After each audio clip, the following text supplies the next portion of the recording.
Okay, hear me out because I think it's worth asking, but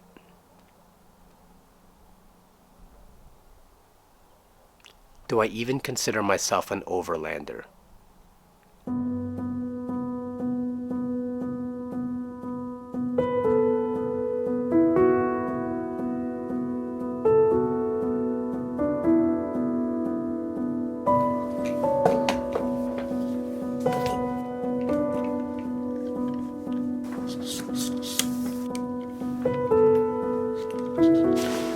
And I get it. I mean, the name of the channel is Baptism Overland. We primarily deal with vehicular camping, off-roading, doing reviews on gear that we use for overlanding, but honestly, a name is a name is a name is a name. If you ask any of these guys what overlanding means to them, I think we can all agree on the one main definition, which is vehicular camping. But that's pretty much where it stops.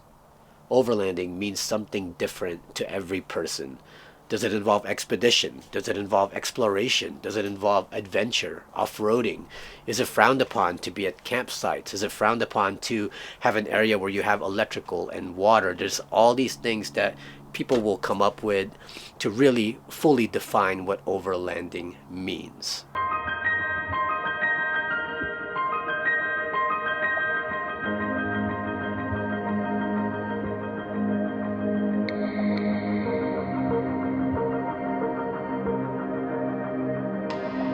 Of course, there are places where you're going to need your vehicle and you're going to need your gear and you're going to get to places that no one else goes to. But we can't discount the fact that there are also places that you can't even bring a vehicle to anyway. And there are some great national parks throughout this whole country that, yeah, it's filled with people. You're going to get a whole crowd and you won't get that solitude, but still worth experiencing.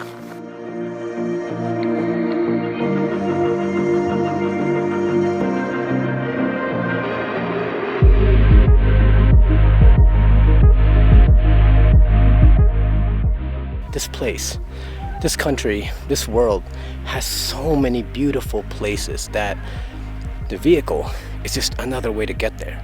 It doesn't necessarily mean it's the one way to get there. However you can get there, just get there.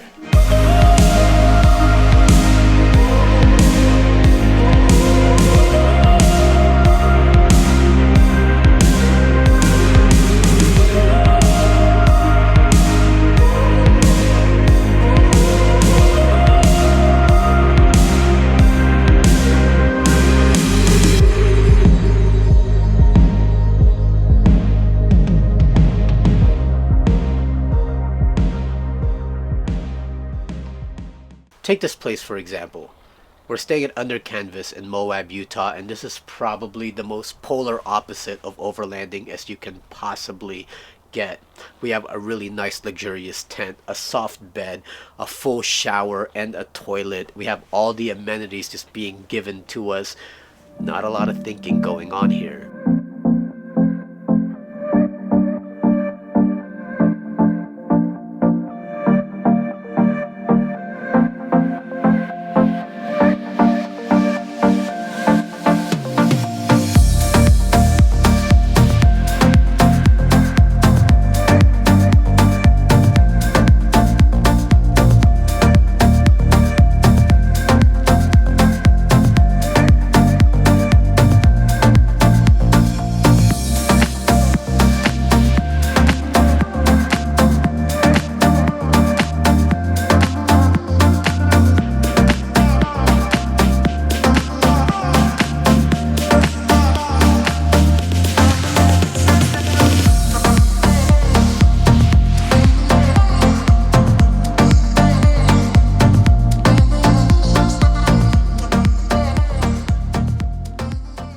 But what does that say about me?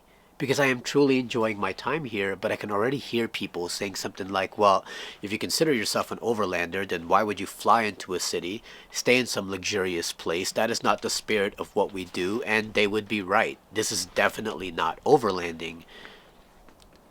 Well, then maybe I don't consider myself an overlander. Let me take you back. My entire life, I've owned nothing but sports cars and luxury vehicles, and in 2017, I was looking for a new vehicle to replace my Audi A4. Now, my wife and I were tossing around the idea of possibly buying a Jeep just because we rented one in Hawaii and just had an amazing time exploring the island and realizing what a Jeep can do. That's about as far as I thought of it. Understand that in the entire lineup of cars I have ever owned, not once have I ever owned a truck or an SUV. Definitely did not know what kind of waters I was about to get into, and my wife made me this deal. She said, I'll let you go get the Jeep if you can promise that we're going to do a lot more exploration, a lot more vacationing, and we get a chance to check out all these places around the country. And I looked at her and said, okay, deal. About a week later, I was driving out of the dealership with a 2016 Jeep Wrangler JKU. Then when I got home, first thing I did was start to research all the different mods I could do to a Jeep because I can never leave anything stock. And as I started to do my research, that is when I ran into overlanding. Look, from the moment I drove out of that dealership, I really only had one goal, and that was to get out of the house and discover places outside of this bubble of my neighborhood. Doing so allows me a ton of benefits. One, upping my photography game. 2, starting a travel vlog channel. And 3, most importantly, spending time with my family. Like, that is it. That has always been at the bottom line of everything that I'm doing.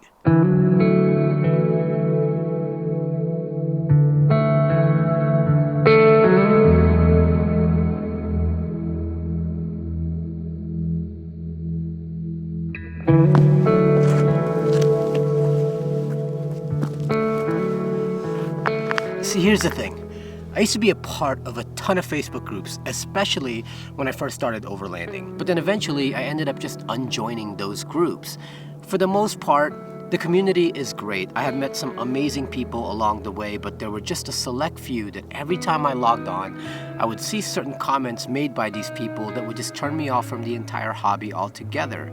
Whether that's someone bashing someone else for owning a Jeep, or whether that's someone bashing someone else for owning a Toyota, or someone bashing a certain mod that someone else did, or saying that those aren't real max tracks, or that's not really a good winch. And people became so obsessed with the gear or what you're doing when you're overlanding that they've forgotten the whole point of this altogether. And it wasn't fun anymore. It wasn't fun seeing those comments made by these people bashing someone else for doing whatever it is that they do with their vehicles, when a lot of us, all we really want to do is just have fun. All we want to do is fix up our rig so that it can be capable to go anywhere and explore these places. And yeah, people just got too possessive over this hobby.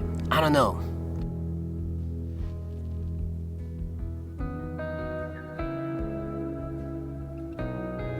Get enough people to be a part of a community and you will eventually get individuals, a select few individuals, who makes it their job to try to make that new thing elitist, or try to ruin the fun for everyone else, or will have their thoughts and comments about every little thing and whether you're doing it right or not. And yeah, I know, it's a turnoff, but I don't want to be turned off anymore.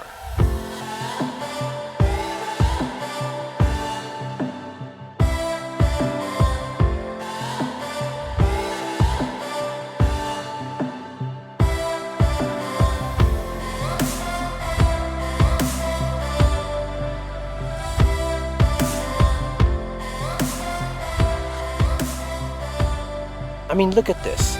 How dare us try to name this? How dare us try to label this? How dare us argue about the best way to see this and who has the better gear to experience it? Just go. See it with your own eyes, no matter how you get there.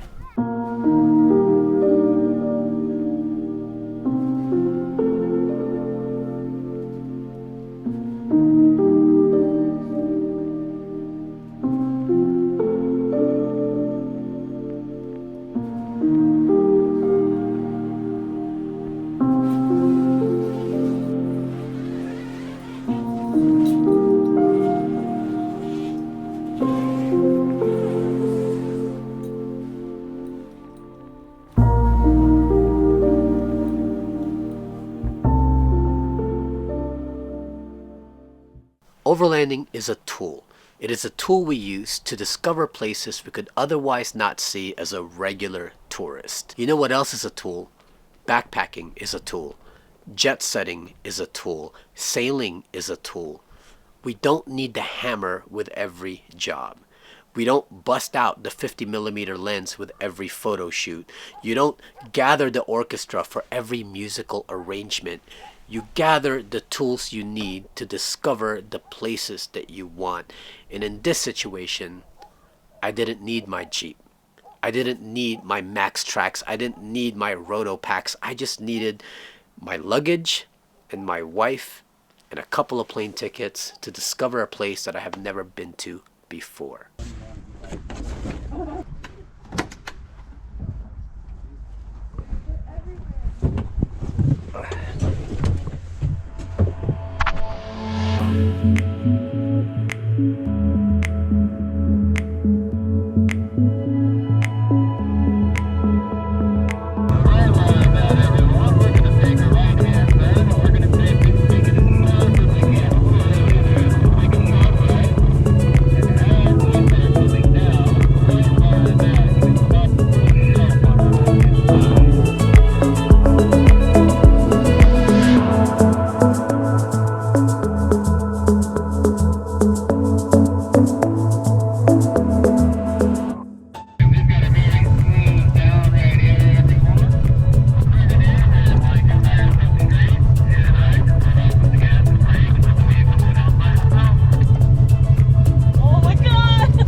Labels are the #1 surefire way to create division, because the moment we start to add labels to things, you now have to choose which label fits you. In the beginning of this video, I posed the question, am I even an overlander? And I ask that question because with the term overlanding comes with it all these expectations that honestly I just don't always meet. But maybe it's a question that doesn't need to be answered because quite frankly, that has never been my goal from the beginning. Am I an overlander?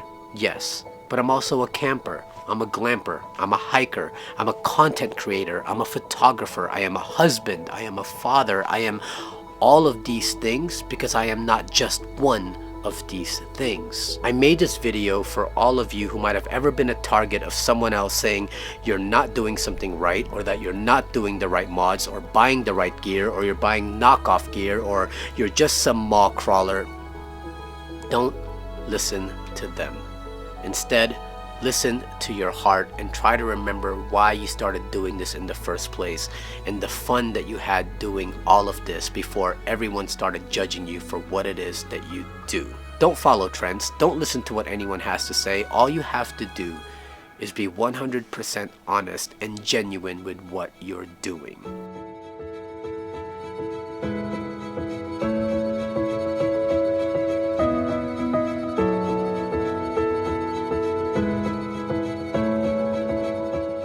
If you can manage to do that, then watch all the labels just get stripped away, and all that's left is you, the most genuine you, knowing exactly who you are, loving what you're doing, and living the best life you could possibly live.